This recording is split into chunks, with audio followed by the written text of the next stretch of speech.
I don't speak Spanish, so I will try to do it in English slowly. And then most of the text which I will present is written in Spanish on the slides. And then we have a translator that if you have questions, if you want to don't understand, you can ask and she will translate. La presentación la va a realizar en inglés. La mayor parte del texto en la presentación va a estar en español y cuenta conmigo como traductora en caso que tengan preguntas para poder hacer las aclaraciones, pero no quiere que vaya traduciendo cada parte para no enlentecer la presentación.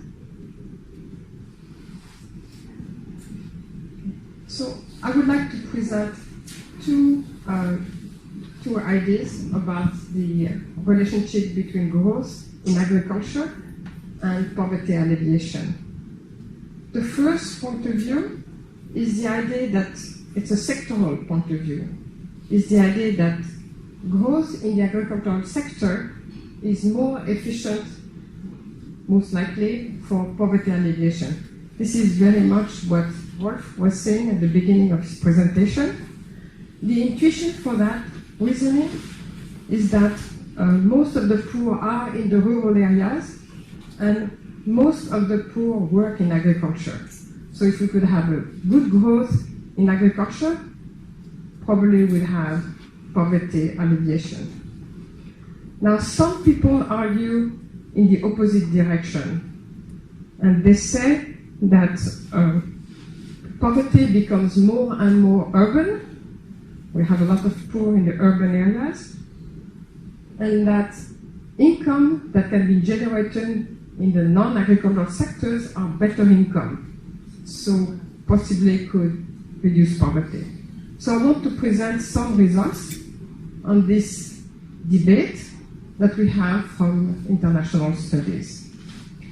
But then I want to present to you also a new type of studies which look at very specific programs targeted to the poor, which I think corresponds a bit to what Rolf was saying at the end of his presentation, and see how we can actually measure carefully how much they change the welfare of the population that they are trying to benefit. So this is a new method which is under the title of impact evaluation. Okay, so on the first type of studies, we're trying to relate the growth in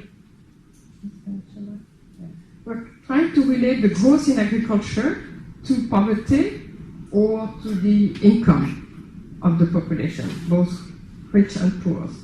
And similarly, to try to relate the growth in the non-agricultural sector to poverty and income of the rich and the poor.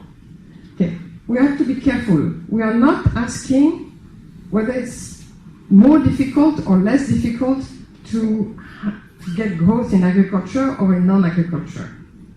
We are not also trying to ask whether to compare the growth in agriculture and non-agriculture. What we are trying to ask in those studies is that if we can obtain growth in agriculture, how does that affect poverty? And the same question for the non-agriculture. If we can get growth in non-agriculture, how that affects the poverty? Okay. So there's two methods. One type of studies use what we call econometric method. This is just number crunching, a lot of numbers. So we observe growth in agriculture, growth in non-agriculture. We observe changes in the level of poverty, and we do that for many countries and for many years. So we have a lot of data over the last 20, 25 years for many countries. And then we do some econometric analysis. What those studies have found, and I'm citing here one of the most complete articles, is that overall in the world, for all these countries and those years, growth that comes from agriculture is about 34% more efficient than growth that comes from the non-agricultural sector.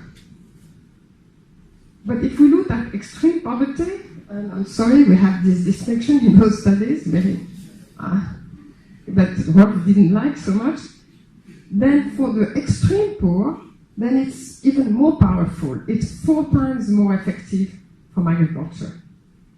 So it is really for the extreme poor that agriculture makes a big difference from this overall in all the countries. Now, I'm going to show you another result which comes from a study which I did with one of my colleagues, Ethan Digo. It's a bit similar, but instead of just looking whether you're poor or not poor, or extreme poor or not extreme poor, we look at the effect of agriculture and non-agriculture on all the incomes in the population. And we classify them by this side. So those are the poorest here, less poor, and so on, and the richest group. 10 groups of people. And then we look at the impact of growth in agriculture or non-agriculture, the impact on their income. And see, this is a really interesting graphic. What you see here is that if the agriculture grows by 1% of the GDP, then the income of the poorest grows by here, 7.5% about. Big benefit. For the next group, it grows by almost 4%, and so on like this. Now for non-agriculture growth, we do the same thing. We look at that. There's no effect for the very poor, and it's this line here.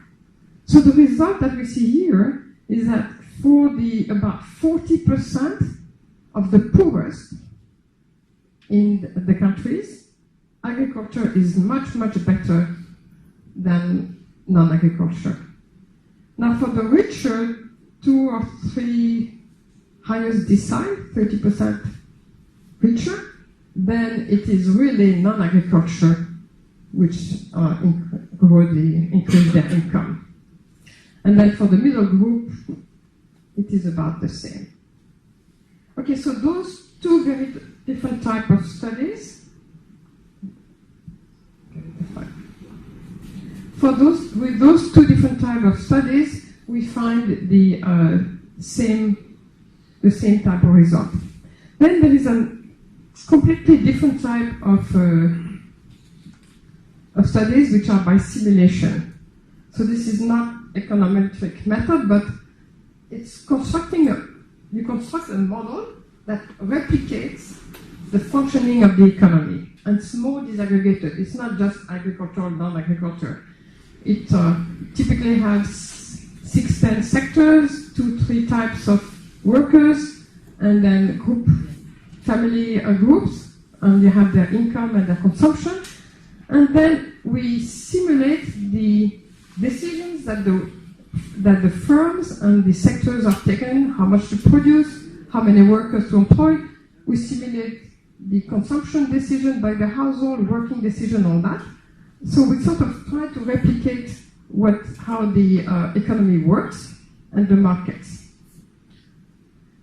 And then after that, once we have a model that replicates an economy, then we look at if we had growth in the agricultural sector, for example, what would be the impact on the whole economy, everything in the economy? The economy is going to change. And then we do the same thing for any one of these sectors. So I'm going to show you the result from interesting studies done by Ivanic and Martin from the World Bank on 40 countries. So let me explain to you this graph. So here, there's 40 studies, and they are all ranked here as a function of their GDP per capita. So the poor countries are here, and the rich country will be here, right? We don't have Paraguay among those countries, otherwise I would show you where it is. And then all the brown dots here are agriculture. So we have agriculture, so the countries are here, and here we see the reduction of poverty. So everything which is below 0, this is reduction, this is the level of poverty, reduction of poverty. The brown dots are agriculture. So we see here that in all these countries, growth in agriculture reduces poverty. And the trend is this one. The blue dots are industry. In all these countries, most of them, except one country here, I don't know which one it is, all of them reduce poverty. And the blue line is here, and the yellow is service. What do we see from this graph? That overall, agriculture in all these 40 countries on the trend reduce poverty, growth in agriculture, reduce poverty more than industry and service. But this is true especially for the poorer country. There's more difference here than there is difference here. Okay. So that's the result that many of these find. Okay, so these two types of studies are very different, econometric and simulation, but they come to the same qualitative result. But they don't tell us how it happens, what programs does it, how to improve those programs. So then we come to this completely different approach, which is trying to look at very specific programs and measure more precisely what is the change in welfare, which is really attributable due to this specific program. Okay, so it's not enough to compare the beneficiaries before the program and after the program. Most evaluations used to be this way. You have a group which are the beneficiaries, they have nothing, no animals, very little, and then you come with a program and you look at them afterwards and they are better off. Right? This is not enough because the world has changed as well. And I want to give you two examples that show that it is not enough, so that to convince you that we have to do differently. Suppose you had, for example, what I said, a program which, like Proders, that sort of help smallholders have animals. Then other people, other programs can provide those animals. And those who did not receive the animals may also find another way to get animals. So at the end, the effect of the program is the difference that you have between the beneficiaries and the non-beneficiaries, not from before to after. And so the impact of the program is not as big as you think. It's a bit smaller. Now let me give you another example. Suppose you had a program of diversification producing a variety of other crops for the smallholders. And then come a really bad year, terrible weather. Everybody loses. You can't say the program has a negative impact because it comes from the weather. What you may find is that those who had diversified different crops lost less than those who didn't have. So the benefit is really, the program is really less losses, so it's positive. And you could not find it if you just look before and after. Okay, so before and after, which we do in all our process evaluation, is not sufficient. What we need is to compare the beneficiaries of the program. What we should be doing is try to compare the situation, the welfare of the beneficiaries to what would have happened if there was no program. We can't find that. We can't go back and do the same beneficiaries without program.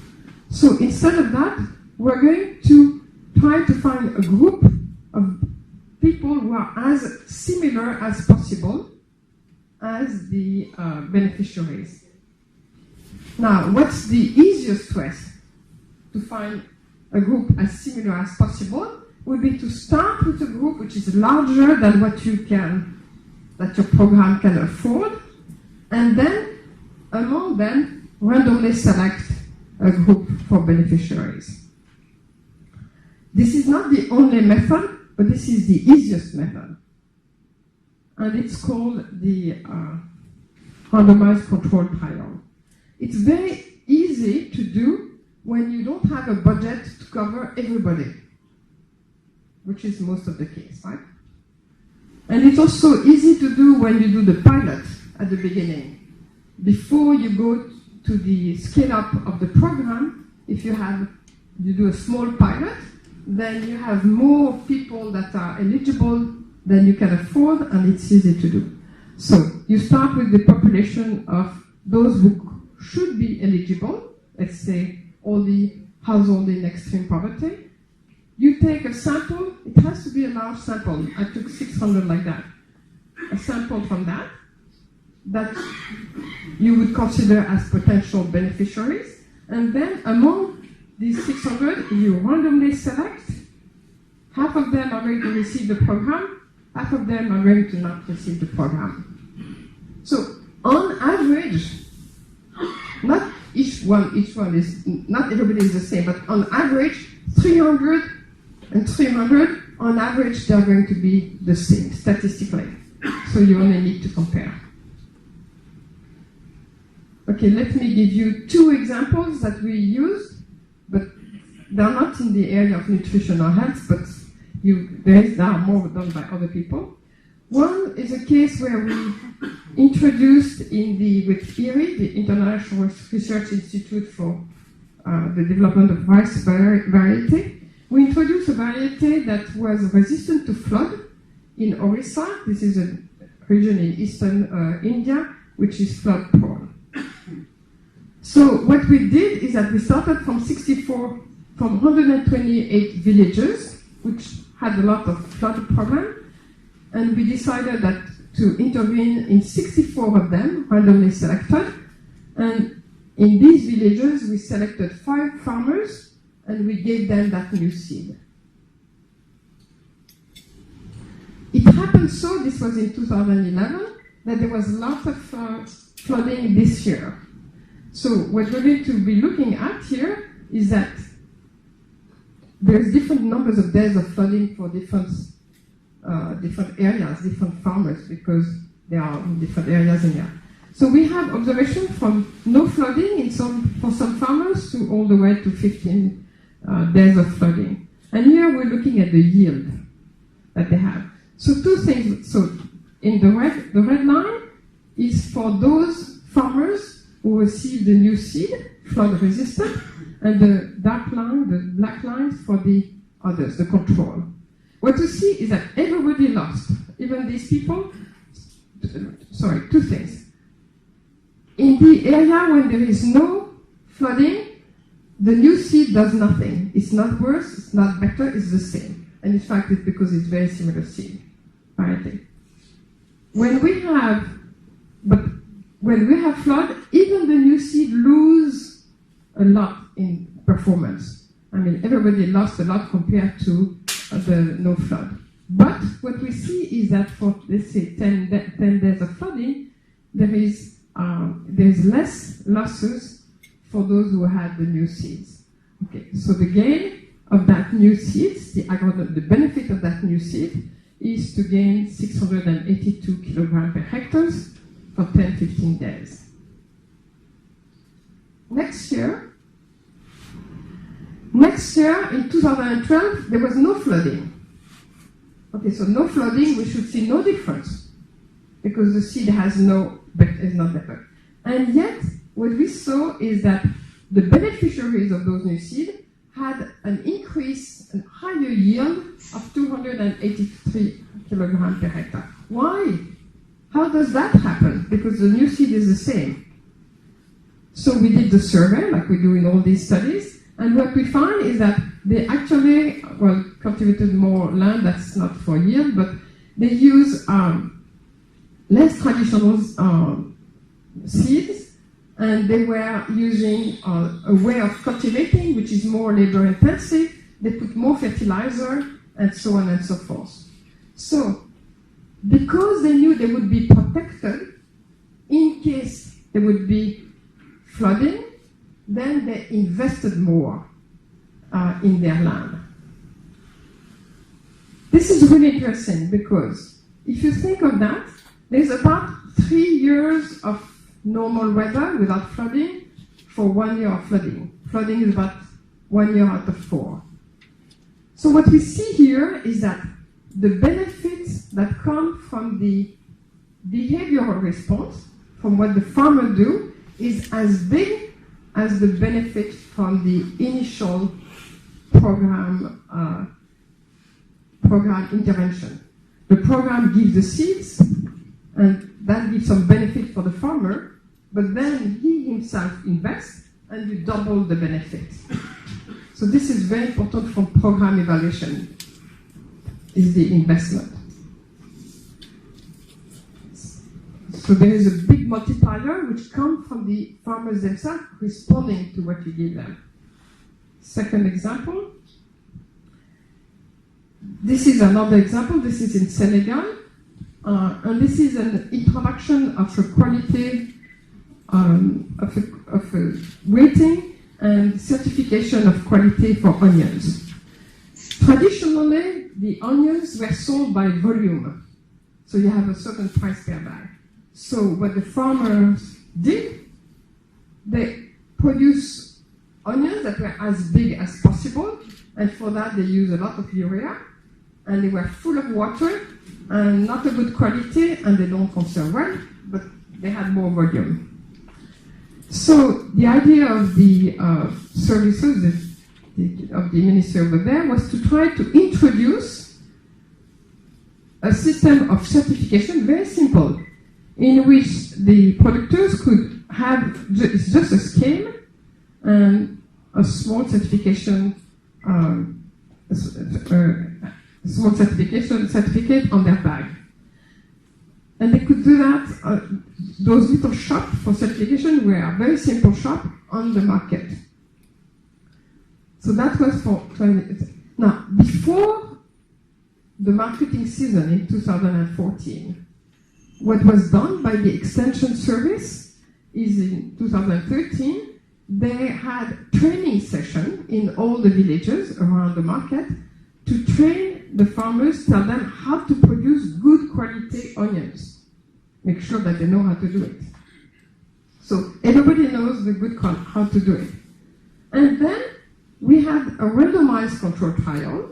So in half of the villages, we told the farmers, okay, next season, we will have those certification booths.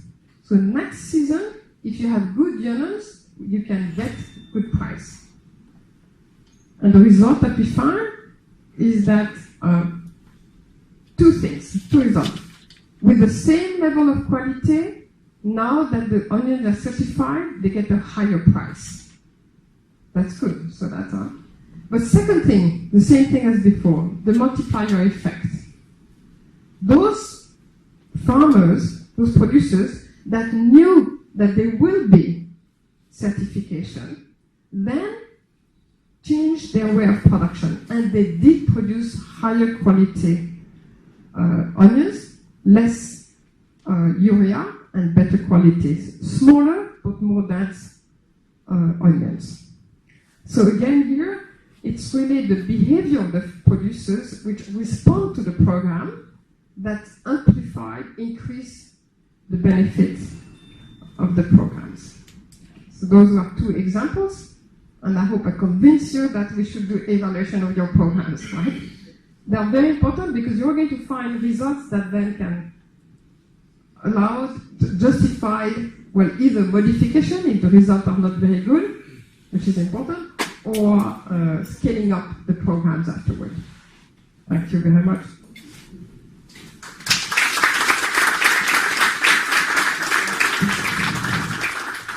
Muchas gracias, profesora Salone, por su presentación.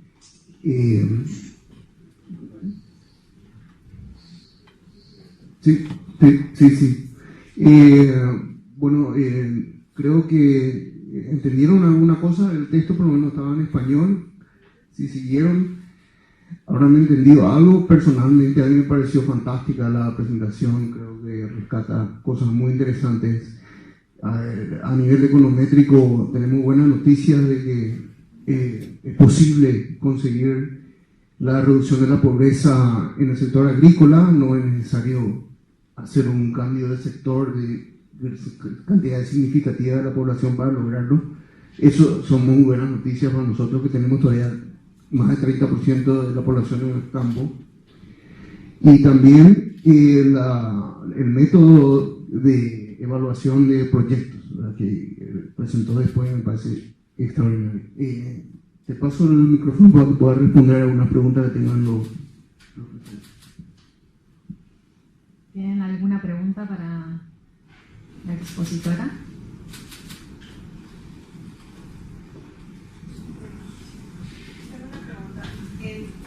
Se veía bien de que la parte de los agropecuarios para países pobres tiene una significante aumento en el tema de la reducción de la pobreza. Ahora, en esos países pobres, de repente el número de servicios o el número de industrias es más bajo también que un país desarrollado. Yo no sé cómo el estudio midió esa diferencia, porque el país desarrollado de repente no trabaja mucho en agricultura. Entonces quiere decir que también su incidencia en la pobreza va a ser menor. No sé si se entiende mi pregunta. So those studies which I presented to you are only on developing countries. They're only on developing countries. I should have said that first. Okay. And actually, in the econometric studies, because of the data availability, most of them are on African country, and there's a lot of Asian poor country, and Latin America has only 5 or 6 countries which are using those international. Okay. But you could also see on the graph in which we look at the different countries, the Martin graph, you could see also the countries ranked by income. So you could see the impact on the poorer country is much larger. And for the reason that you said, they have a larger rural population and poverty is more rural. For the richer Latin American country, some people have looked at, that's right. For the richer Latin American country, some people have argued that now it's the service sector that may be better. But I think at the level of Paraguay, we're still probably in the agricultural sector. En todos estos estudios analizamos a países pobres o países en desarrollo. En los estudios econométricos, en general, utilizamos países de África, países pobres de Asia y 5 o 6 países de América Latina.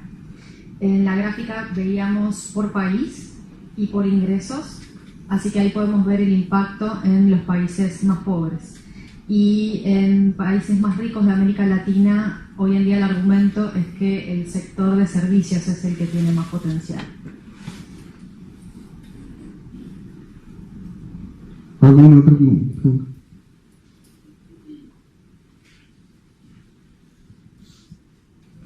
Gracias, una excelente exposición a la profesora, muchas gracias. Lo que me llamó la atención es que en la ecuación está explícita la incorporación de la tecnología para que también estas intervenciones hagan que los ingresos y las condiciones de producción mejoren. Pero el pero está en que no todos los campesinos tienen esas aptitudes y actitudes para poder acceder al uso y la implementación de la tecnología. Y eso hace que también exista dentro de estas intervenciones marginalidades, y esas marginalidades sería interesante que se pueda contemplar en la ecuación de la profesora. Yes, you're right. The two projects which I showed you, I explained, are 2 projects. Well, the change of variety, the change of seed to farmers who are used to one seed, this is easy, right? And the change of quality for the onions, those were not extreme poor and marginal farmers. So you're absolutely right. There are other programs which try to attend to the very poor. I guess very similar to the ultra poor here, the Familia por Familia. There is a number of programs like that in many countries which try to attend specifically to the poor, the marginal farmers. In those conditions, there's the part which is training is very important. The following of the families is important. And usually there's also very often a component of health and nutrition and education and sanitation. Because the marginal people can't really solve their production problem or their income problem without having that basic training in also way of living. So I did not present those because that's not program that we have done, but there are some programs which are more for the marginalized. But usually getting some increase in technology is necessary. So how much you can achieve, of course, depends on the capacity and the follow-up. But the idea is usually to get to something better in terms of technology. Eso es cierto lo que plantea. En los dos proyectos que planteábamos una diferencia en las semillas o una diferencia en la calidad de las cebollas, es verdad que es más fácil hacer ese cambio. No son programas, hay otros programas para apuntar a sectores de pobreza extrema que no se presentaron acá.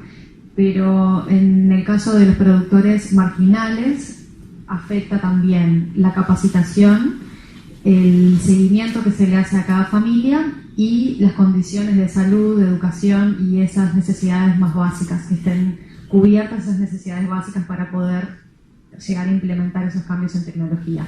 Pero sí siempre es necesario hacer un aumento en la tecnología. Después, cuánto afectará o no depende de la capacidad de ese sector o de ese grupo.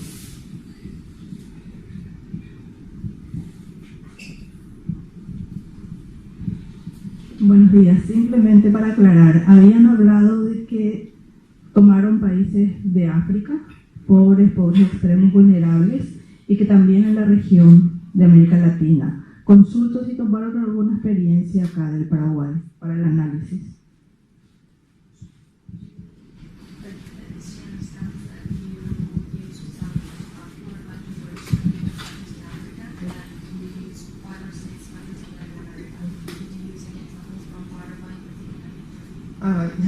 No, sorry. So, no, in the study which, so this is a study by Phil Martin.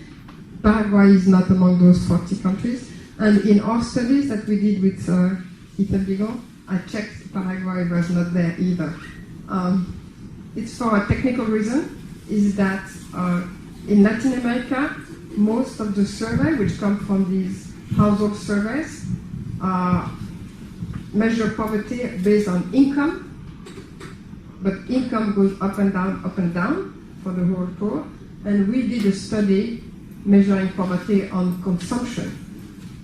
So this is a very technical econometric reason, but that's why we don't have Paraguay. If I would do it again, I think I could do it just for Latin America and just with that data, but they are not the same as the other countries. And no program in Paraguay yet, but this is the future, right? No está considerado Paraguay en ninguno de los dos estudios. Se fijó específicamente para poder darles esa información, pero no estaba incluido ni en los 40 países del primer estudio ni en los países del segundo. Y el motivo es técnico. Se debe a que en Latinoamérica las encuestas de hogares para medir la pobreza se basan en los ingresos, mientras que en esos países se basa en el consumo. Entonces es una razón econométrica, pero si hicieran un estudio se va a centrar en América Latina y en Paraguay en particular.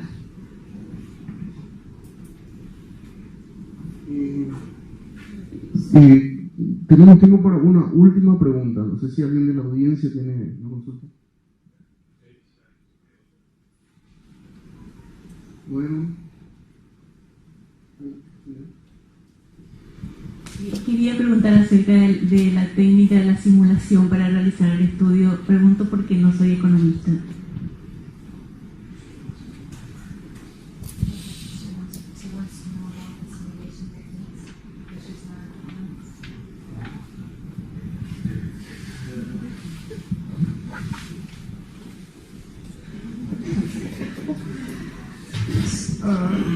Okay, so if you think of we have model that predicts what would be the behavior, let's say, of a firm. So for an industry or a firm, they know the price they can sell their products, they know the costs of workers, and they know what they have, the machinery, and they decide how many people to employ, how much to produce, how much to sell. So our models has those relationships in it. And for the household, they have the income and they decide how much and know the prices and how much to consume. So we sort of compute what the household will do. We compute what the industry production sector will do, how many workers are going to be employed, and we try to see how these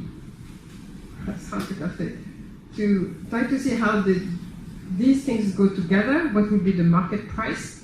So we try to replicate what the economy would do if we do any changes in productivity. I think it's probably hard to explain. Maybe some non-economists can explain, I don't know.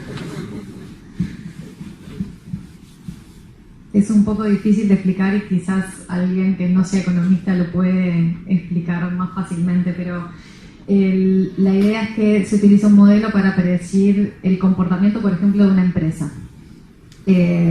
Para predecir el comportamiento de una empresa sabemos el costo que tiene para producir, el precio al que quiere vender, con qué maquinaria cuenta, y con esos datos puede decir a cuánta gente va a emplear, qué costo o cuánto va a producir y a qué precio va a vender. Con los hogares lo que sucede es que se tiene el ingreso que tiene el hogar y cuánto va a consumir. Lo que ellos hacen es computar qué va a hacer un hogar,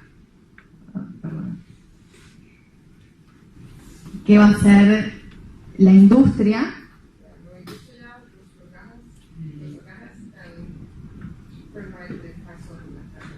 y con eso ver cuál va a ser el precio del mercado.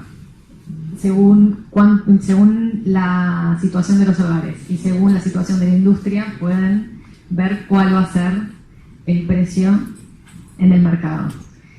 Y el estudio es para ver cómo esos cambios podrían afectar el precio en el mercado. Perdón, una pregunta. Profesora, al comienzo de la presentación había dicho que esta es una RCT, que no sé cómo se dice en español, porque Randomized Control Trials es una técnica bastante simple y barata.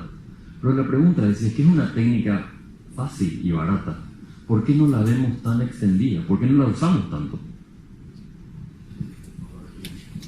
Principalmente en programas públicos, ¿no? I should ask you a question. It's relatively new in economy, but the pharmaceutical industry has been doing that forever, right? And they have done that. I think the emphasis is economic is only about 10, 12 years. Two reasons why the public sector, I think, does not apply it very easily. First is that most implementers, they want to implement the program immediately and to see, and they want to rush in the program. And to do an RCT, you need to take a little bit of time to think about how to organize it. You can't just go right. I mean, you can't just follow your sense and go there and there and there. You have to plan, And you have to have the control and the treatment, and then follow them for 1 or 2 years. So it requires a bit of discipline. And I think keeping the RCT rigorous for 1 or 2 years requires maybe a bit more discipline than most politicians may have. But it's coming. Bueno, debería preguntarles a ustedes por qué no se utilizan más. Realmente es relativamente nuevo en lo que es el sector de economía, pero en industria farmacéutica hace mucho tiempo que se está haciendo. Para estos nuevos sectores, para lo que es economía, hace 10 o 12 años que se está haciendo, y uno de los motivos quizás por los que el sector público no lo aplica tanto es porque la mayoría de los que tienen que implementar este tipo de mecanismos están muy apurados, quieren implementarlo rápidamente y quieren resultados muy rápidos. Pero para utilizar este tipo de medidas hay que llevan tiempo, hay que planificarlo y lleva 1 o 2 años de seguimiento para poder ver los resultados. Y eso implica más disciplina de la que tienen muchos políticos en general.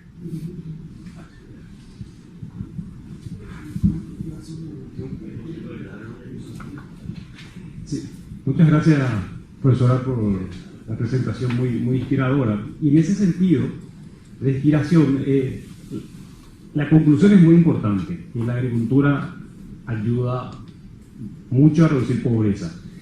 Está basado en estudios de cross-section de países, y la pregunta es si le parece que agregaría valor a tomar un país en concreto, en el caso de Paraguay, que no, y mirar cómo con métodos econométricos y con métodos de simulación, cuál es esa relación que tiene la agricultura y pobreza en Paraguay a lo largo del tiempo.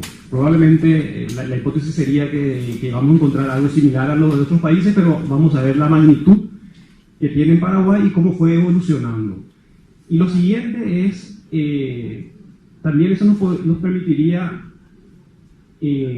poder organizar una descripción de los programas que se estuvieron haciendo a lo largo del tiempo y cómo eso se puede relacionar o correlacionar con esas magnitudes que podríamos estar mirando también desde el punto de vista econométrico y desde el punto de vista de simulación. Y tal vez en algunos casos pudiéramos con métodos cuasi experimentales ver si es que se puede hacer algún análisis más riguroso de impacto. Si eso le parece que puede generar valor o ya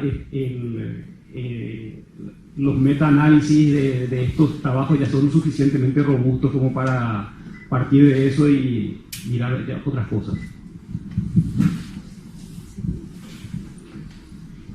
On your first question, you cannot do econometric studies like the one we did just on Paraguay, even over several years, to establish the econometric relationship between agriculture and non-agriculture and poverty. Just because there's only one Paraguay, one agricultural sector, but even over time, there's too many things that change over time which affect agriculture, non-agriculture, and poverty. So just technically, I think it would be very difficult to disentangle what comes from agriculture, what comes from non-agriculture, what comes from the rest, and how they influence each other. So as an econometrician, I don't think I would do it, right? But you could do simulation model. And at the conference where we were together at the FAO, even though my friends from the FAO did not like this conclusion, I was really suggesting and encouraging them to do CG, simulation models, the one that I had a hard time to explain. I think with those models, a well-built model, and this is not so difficult, I mean, it would be very useful for you to see by simulation what has been what could be the impact of the agricultural sector. And if you do a model which is disaggregated, just not ag, non-ag, but different sectors, different group of population, I think you can get a lot of insight from that. But it's simulation. On your second question, trying to find ex post now what has been the impact of different programs that were in the country. So that would be econometrically. It depends on the program. In some programs, if we know exactly where they were implemented and when, maybe we can try to track down in the household surveys, your annual household surveys, what's happened. It's hard because it's hard to find the control and the treatment, right? You know the treatment beneficiaries, but it's hard to find a rigorous control exposed. That's why the randomized control trial nowadays. Sometimes you can try, so you can try different methods, but it depends on which. There's no easy way to do that systematically. And on your third point, the ORCITY for the future, yes, absolutely. I think those should be done, right? That would be very good for the program themselves. First, you learn about your program, and then you can defend your program. You can show and you can prove that all these programs that goes in rural areas, maybe you don't see it so well in aggregate, but there is a lot of actual good impact and a good impact on the local population, and you can prove it this way. I mean, we gave you this, we talked about the example of Mexico, had this incredibly good program of school conditional cash transfer for education, and by proving this was one of the first very large impact evaluation in Latin America, and by proving that it has some very strong effects, they could maintain the program, and those programs developed in many other countries.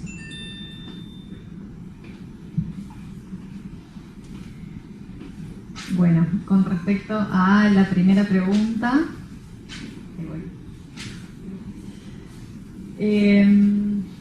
no se pueden hacer estudios solamente de Paraguay porque no se puede comparar el sector agrícola y no agrícola con la pobreza porque tienen solo un sector agrícola y una población en condiciones de pobreza, por lo tanto solo tendrían el diferencial de tiempo y técnicamente lo hace muy difícil de evaluar. Personalmente, como econometrista, no lo haría.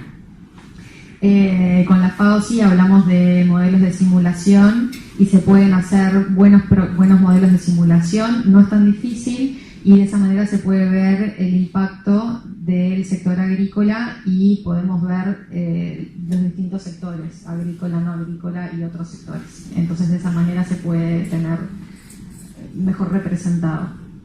Con respecto a la segunda pregunta, el impacto de los diferentes programas depende del programa y cómo y dónde se implementen.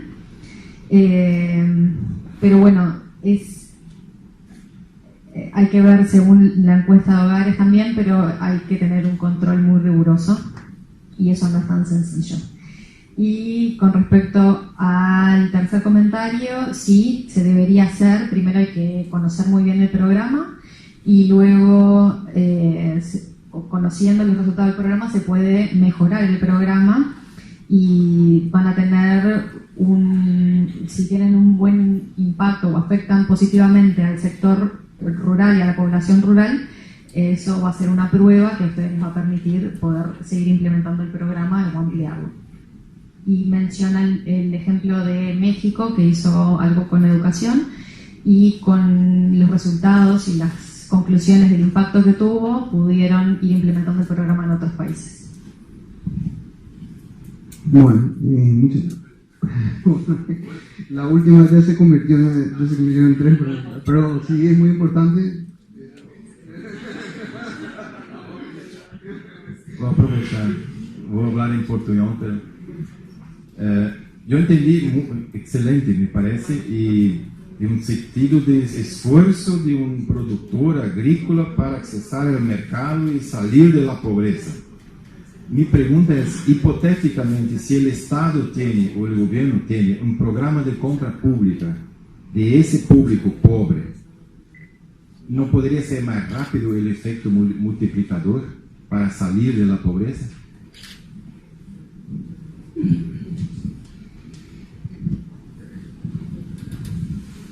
Digamos, teniendo en cuenta los tiempos de los gobiernos también. Yeah. whether that can be quick or not, it really depends on what sort of program you have. If you have programs which are easy for the farmers to implement, like getting new seeds. Now, I don't think it's a problem so much here in Paraguay. From what I understand, there's a good seed system, but in Asia, in Orissa, that was so. Those relatively simple technology that can make a big difference, yes, the result will be rapid. If it's something that requires more changes in your way of living, in your structure of your income, in your activities, in, I don't know, attitude, well, that takes time. Not only for the poor, but for everyone. Tell the rich to eat less or whatever it is, obesity, it takes time as well. So I don't think it's a problem of the poor, it's a problem that changing attitude and changing capacity takes time. And it does take some continuity, which, again, the government don't always have. Bueno, la rapidez depende del tipo de programas que quieran implementar. Si es... Pero bueno, igualmente les traduzco. Si es fácil para los productores obtener nuevas semillas, que según entiendo no es el problema aquí en Paraguay, tienen un buen sistema de semillas, pero bueno, esa era la situación en los países de Asia que se analizaron. En ese caso sí se puede ver un cambio rápidamente, se ve una gran diferencia muy rápidamente. Si se tratan de cambios de la estructura de ingresos o de las actividades o de las actitudes de las personas, ahí va a llevar más tiempo, porque no es algo que depende solamente de esa población pobre, sino que depende de todos y de la actitud de todos. Son cambios que llevan más tiempo. Y bueno, que es más difícil de cambiar ese tipo de actitudes y de condiciones.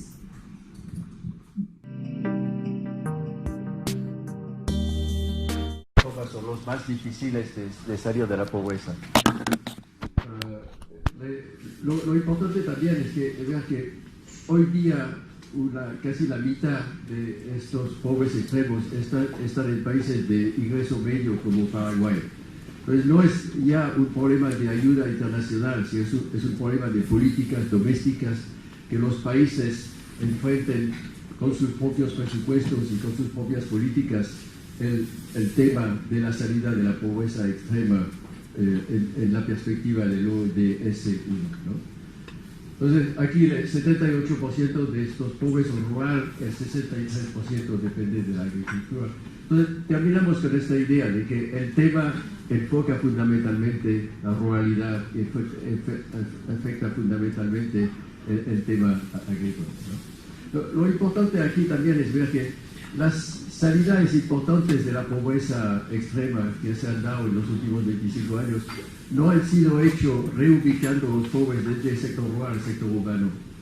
La reducción de la pobreza ha sido fundamentalmente adentro del sector rural, usando en gran parte la agricultura.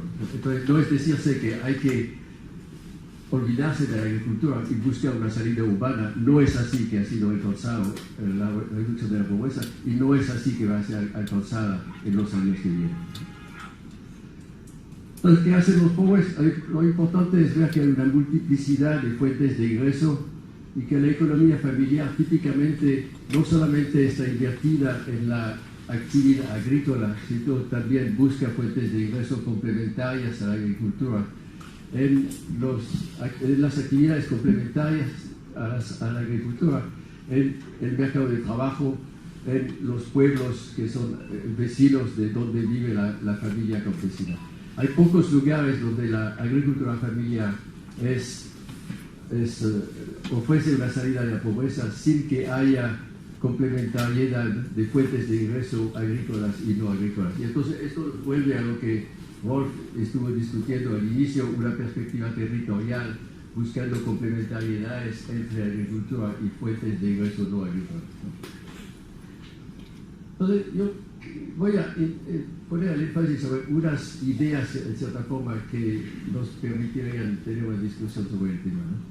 El primero es que el tema del acceso a los activos, y aquí hay un representante del sector campesino que nos mencionó muy importantemente de que si la gente no tiene acceso a activos, y los activos no son solamente la tierra y los animales, es también el capital humano y la educación, no hay posibilidad de usar la agricultura como instrumento de salida de la pobreza. Entonces, la secuencia que vamos a discutir, yo creo que ha sido muy bien hecho en Paraguay, en el proyecto de Familia por Familia, es el primer paso es el paso de acceso a activos, y esos activos son activos productivos como tierra y animales, y también capital humano y salud. Eso es el punto de partida. Y después, fundamentalmente, tres etapas. El primero es aumentar los rendimientos en los cultivos básicos, de lo que hemos llamado la revolución verde, ¿no? Esto como tal no es suficiente, hay que ir más allá en lo que llamamos la transformación agrícola. La transformación agrícola es la diversificación de los cultivos y fundamentalmente, como lo van a ver, tiene como objetivo llenar los calendarios de trabajo, es decir, asegura un uso de la tierra más continuo que lo que se obtiene solamente a través de los cultivos principales, y en esta forma ir generando oportunidades de empleo para la familia campesina en todos los meses del año. Más allá es lo que llamamos la transformación rural. Tercero está lo que llamamos la transformación rural. Es que busca la diversificación de fuentes de empleo, es el desarrollo territorial, es la complementariedad entre actividades agrícolas y no agrícolas. Y finalmente está lo que llamamos la transformación estructural, es la salida del sector, es la migración rural-urbana, es el desarrollo de industrias y servicios en una base urbana, ¿no? Este enfoque nos da una forma de ir pensando en la forma en la cual usa el sector agrícola y el espacio rural en una estrategia de salida de la pobreza extrema. Y el otro concepto importante es uno que ustedes han usado en forma muy efectiva. Es que si aquí vemos la línea de pobreza y tenemos gente que está por debajo de la línea de pobreza, hay fundamentalmente dos estrategias complementarias de salida de la pobreza. La primera es protección social, que son esencialmente transferencias, pueden ser transferencias condicionadas, pueden ser transferencias en efectivo, pueden ser transferencias en alimentos, pero es fundamentalmente una intervención de asistencia, ¿no? Lo importante es que hay otra forma de salir de la pobreza, son las oportunidades de generación de ingreso, acceso a la tierra, uso de la educación, pero también servicios ambientales. Por ejemplo, lo que se está discutiendo con POESA, que fue aprobado oficialmente ayer, donde lo que uno busca es, a través de la provisión de servicios ambientales, obtener una generación de oportunidades de ingresos que en este caso vienen del hecho de que a través del mantenimiento sustentable del medio ambiente se genera un servicio público, un servicio internacional que está siendo compensado a través de transferencias, ¿no? Entonces, hay una complementariedad muy importante entre un enfoque de transferencias y un enfoque de oportunidades, ¿no? Aquí hay un conjunto de intervenciones que en verdad buscan cumplir con los dos enfoques al mismo tiempo. Por ejemplo, programas de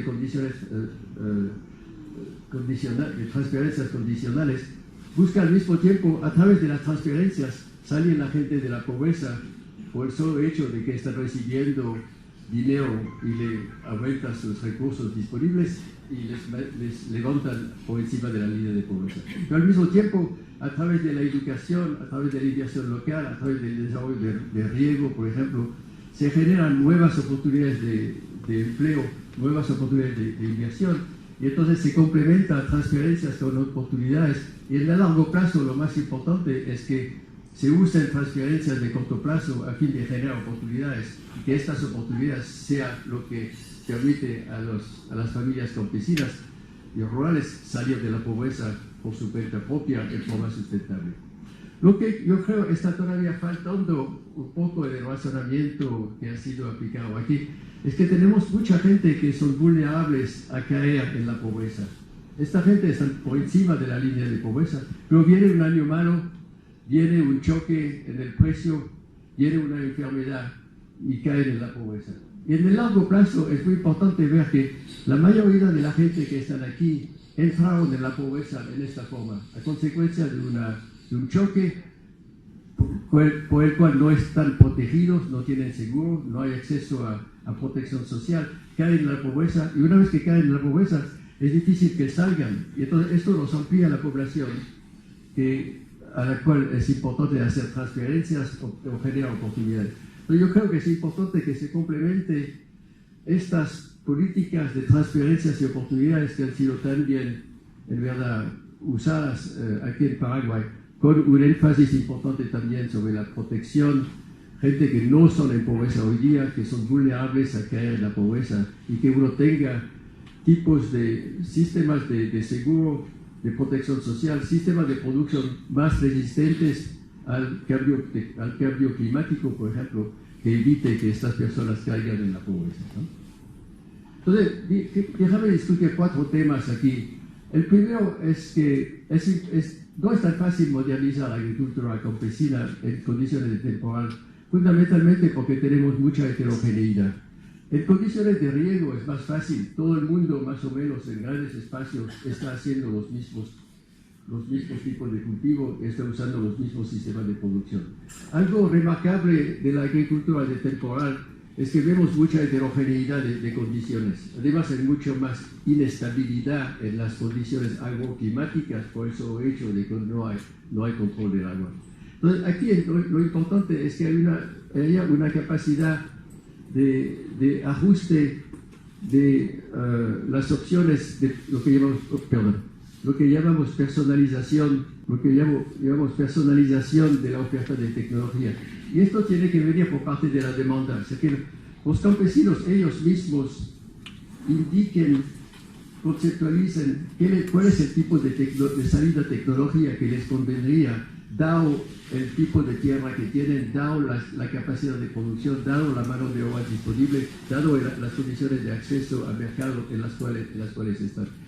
Y yo creo que en muchas situaciones esto implica revertir el orden lógico a través del cual se busca el cambio tecnológico, no partir de la oferta y se dice que vamos a inducir a la demanda correspondiente, sino partir de la demanda y preguntarse cómo vamos a ir ofreciendo la tecnología que corresponde a esa demanda. Y esta demanda va a ser mucho más personalizada, y entonces lo importante es ir ajustando las ofertas tecnológicas en respuesta a esta demanda heterogénea para que corresponde a lo que los campesinos necesitan y quieren tener en torno a la adopción tecnológica.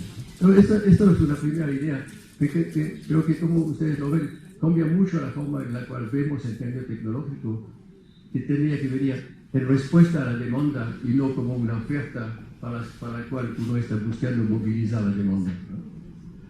El segundo es que si vemos el tema de la productividad del trabajo, vemos que cuando los trabajadores y los productores en el sector rural trabajan, tienen una productividad de trabajo que no es muy distinta hora por hora trabajada de las personas que trabajan en los sectores de servicios industriales, ¿no? Lo que sí es muy bajo es la productividad de trabajo por año. Y esto viene del hecho de que hay calendarios de trabajo, estos son los meses del año, y este es el tiempo trabajado por semana en el sector urbano y en el sector rural. A lo mejor en ciertos periodos del año, en el sector urbano y en el sector rural, la gente está ocupados full time, ¿no? La gran diferencia es que esto es para Malawi, es una condición distinta, obviamente, para cada país. Cada país va a tener perfiles de trabajo mensual que va a tener una forma distinta y tiene que ser estudiada para el caso particular. Pero el gran problema es no es solamente que hay falta de oportunidades de empleo a un tiempo pico, digamos, y que la productividad del trabajo sea más baja en la agricultura a este momento del año. El gran problema es que no hay oportunidades de uso de trabajo en muchos periodos del año. Entonces lo importante es llenar los calendarios y para eso la transformación rural, que busca la diversificación de sistemas de cultivo, tiene como objetivo llenar los calendarios, ¿no? Y la transformación rural, que busca fuentes de empleo complementarias a la agricultura en la economía no agrícola local, busca también llenar los calendarios en los periodos donde no hay opciones de uso de trabajo en el sector agrícola. Entonces, yo creo que hay que ver la pobreza rural en torno a oportunidades de uso de la fuerza de trabajo y que a lo mejor hay zonas importantes del país donde están estos pobres, donde no hay opciones suficientes de uso de trabajo en largas periodos del año, y entonces el enfoque tenía que ser llenar los calendarios y no solamente aumentar la productividad del trabajo cuando la gente tiene oportunidades de trabajo. El tercer punto de 4 que quiero hacer aquí es que hay muchos modelos distintos de favorecer el acceso al mercado para los campesinos, ¿no? Aquí nosotros trabajamos, por ejemplo, con este ejemplo de Petrolina Juazeiro, de un desarrollo de riego. La tierra fue asignada 60% a los grandes productores, 40% a los pequeños productores, en el contexto de la reforma agraria en el cual Rolf estaba implicado, ¿no? Lo remarcable es que pequeños y grandes son parte de las mismas cooperativas. Producen mangos, los grandes abren los mercados y los pequeños se ponen atrás de los grandes. Y los mangos llegan a Alemania, y llegan a Nueva York, y llegan a San Francisco. Nunca esto hubiera podido existir si no fuese el caso de que hay una alianza y una complementariedad entre agricultura pequeña y grande, ¿no? Y el otro es a través de contratos, lo que se llama alianzas productivas, donde hay contratos entre grupos de productores que producen individualmente, pero que contratan en forma colectiva a través de su organización con supermercados, con agroindustrias, con agroexportadores. Y aquí hay toda una posibilidad de que este contrato tenga no solamente un compromiso de entrega de productos, sino que venga complementado por crédito, por asistencia técnica, por información, ¿no? Entonces, yo creo que es importante no ver siempre al campesino como lo dijo Rolf, como un individuo aislado, sino como un individuo que puede ser parte de contratos, puede ser parte de organizaciones. Si usted ve la agricultura familiar, la agricultura familiar exitosa de Europa, en España, en Italia, en Francia, siempre son gente organizada y que no trabajan solos, ¿no? Y finalmente lo que vemos es que la adopción de tecnología tiene muchos obstáculos, ¿no? Y que es importante que estos obstáculos sean todos eliminados en cierta forma para que la adopción se dé, ¿no? Y esto en cierta forma dice que, por ejemplo, puede ser que hay restricciones crediticias o de seguro, de acceso al mercado, de información, ¿no? Levanta estas restricciones una por una, no alcanza, por lo tanto que quede una restricción que va a hacer que los campesinos no puedan adoptar la tecnología, lo cual requiere coordinación. Yo creo que es lo que ha sido muy bien hecho en el contexto de la STP, o sea, intenta coordinar ministerios que históricamente han trabajado de forma aislada, cada uno de los cuales puede enfrentar una restricción específica, pero conjuntamente se puede coordinar y atacar estas restricciones en forma conjunta. En conclusión, el ODS 1 es dirigido al 3% de los más pobres. El tema del acceso a los activos es el punto de partida. Yo creo que ha sido muy bien visto en el proyecto aquí de familia por familia.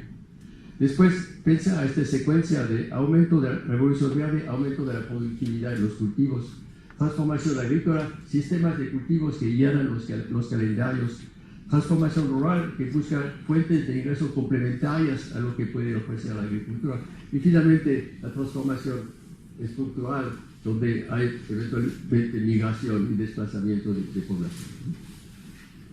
Déjame pasar al segundo, que va a ser el tema de la próxima presentación también, el ODS 2, que tiene que ver con hambre y malnutrición. Y quiero hacer solamente unos puntos para la discusión, ¿no?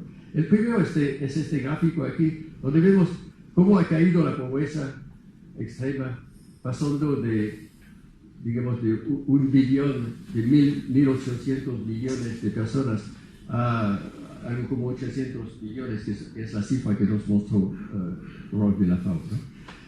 Ustedes ven aquí lo que pasó con el hombre. O sea, que el hombre más o menos no ha cambiado durante este periodo. O sea, hubo un 58% de disminución de la pobreza extrema. Hubo solamente un 21% de reducción del hombre, ¿no? Lo cual nos dice enseguida que el hombre es algo mucho más complicado para reducir que es la pobreza. Ustedes ven aquí la distribución geográfica. Esto de la pobreza son los continentes. Eso es Asia del Sur. A ver, no sé si a lo mejor no se ven ciertos días. Pero fundamentalmente lo que se ve aquí es la distribución de la pobreza, que la pobreza es fundamentalmente en Asia del Sur y en África. Falta una columna que no se ve aquí, ¿no? Cuando la distribución del hombre es mucho más distribuido, ¿no? Es algo mucho más complicado, es algo mucho más disperso, y entonces es algo que de entrada sabemos es mucho más difícil de enfrentar que la pobreza, ¿no? Y esta situación de malnutrición, en cierta forma, está tomando, como lo dijo Rob, tres formas. Uno de subnutrición, donde tenemos algo como 815 millones de personas. Y un problema de malnutrición, de desbalances en las dietas, que toca a unos 2.000 millones de personas. Y después está el problema del sobrepeso y eventualmente de la obesidad, que toca a 1.9 mil millones de personas, ¿no? Entonces, esto plantea el tema de la nutrición en una perspectiva completamente diferente de la de antes. No es un tema de escasez, tanto como un tema de calidad y un tema de exceso de uso, y entonces de cuáles son los determinantes culturales que pueden ser usados para ayudar a la gente a nutrirse de forma mejor, ¿no? Esto, la otra observación muy interesante es que hubo la revolución agrícola en el neolítico, digamos, hace 10.000 años atrás, ¿no? Antes lo que teníamos eran poblaciones de cazadores y recolectores, que en cierta forma fue la evolución de la humanidad por millones de años, comparado al neolítico, que son nada más que 10.000 años, ¿no? Y en este largo periodo había una dieta mucho más diversificada, ¿verdad? En base a animal, en base a frutas, en base a legumbres, etc. Fuerza que era escasa en ciertos periodos de tiempo, con una mortalidad importante, pero la dieta como tal era mucho más diversificada. Y en cierta forma el cuerpo humano ha sido desarrollado en este contexto y no en el contexto de lo que pasa después del neolítico y de la revolución agrícola, donde hubo simplificación de las dietas. Hubo dietas que fueron recientemente especializadas y dominadas por cereales y azúcar refinado. Entonces, lo importante es volver a atacar este tema de la malnutrición y de la sobrenutrición a través de la diversificación de las fuentes de alimentación. Y esto nos da también, en cierta forma, una perspectiva de cómo diseñar programas de reducción de la malnutrición en una perspectiva de la importancia de la diversificación de las fuentes de alimentos que estamos consumiendo, ¿no? Aquí está en distintos países lo que vemos para América Latina. Esta es la disponibilidad per cápita de frutas y legumbres, que sea entonces la base de esta alimentación desagregada. Viene de la FAO. Esta es el estándar que se requiere. Se ve que en países de Asia hubo un aumento muy fuerte del acceso a estos alimentos diversificados. En América Latina también hubo, pero lo que vemos es que si en promedio estamos aquí, nos indica que mucha gente está por debajo de este estándar. Y África, vemos, está muy dominado por el consumo de cereales y en consecuencia por un tipo de consumo inadecuado para en toda la calidad, ¿no? Entonces, hay tres estrategias que son o consumir alimentos más diversificados, que es el ideal en cierta forma. Esto puede ser la mejor solución, pero más difícil de cumplir. Se puede usar biofortificación de los alimentos como tal a través de cambios genéticos. No es tan fácil de calibrar en general. Y finalmente se usa fortificación. En muchos casos, para el sector humano, es la forma más efectiva de cumplir para corregir los déficits de microalimentos, pero es difícil ponerlo hacerlo efectivo en el sector rural, ¿no? Entonces, aquí lo que sabemos es que para tener una nutrición adecuada, los alimentos tienen que ser disponibles, tienen que ser accesibles, y como dijo Rolf, es el elemento principal. No es tanto la disponibilidad, sino el acceso. Hay un problema de sincronización, o sea, que tiene que llegar a tiempo, y si no llega a tiempo, hay eventualmente ciertas irreversibilidades que se producen. Pero muy importantemente lo que vemos es que hay que hacer un uso adecuado de lo que es disponible. Y aquí todavía hay espacios muy importantes que pueden ser mejorados de hacer un mejor uso de la nutrición disponible. Entonces, conclusión para cumplir con el ODS 2 es que la nueva dimensión de la seguridad alimentaria es más la calidad que la cantidad. Hay fallas de mercado importantes en el contexto rural y en ciertos contextos urbanos, como por ejemplo de zonas marginales y poblaciones, donde no hay acceso a esta alimentación diversificada. Y entonces es importante promover el autoconsumo cuando se puede a través de la milpa o del huerto, y es algo que vimos está siendo hecho en Paraguay. Ha sido muy negligido. En general uno ve el campesino y se busca vincularlo al mercado y desarrolla cultivos que tienen ventajas comparativas que simplifican los sistemas de producción y aseguran una entrada de dinero, ¿no? Lo importante en una perspectiva de diversificación, especialmente si el mercado no ofrece esta diversidad de fuentes de alimentos, es usar el huerto como una fuente de mejoramiento de alimentos, ¿no? Entonces, hay obviamente una complementariedad entre los dos, digamos, y especialmente la reducción de la pobreza a través del uso de la agricultura en la parcela campesina, al mismo tiempo puede ser una fuente de alimentos diversificados, ¿no? Y para esto es importante coordinar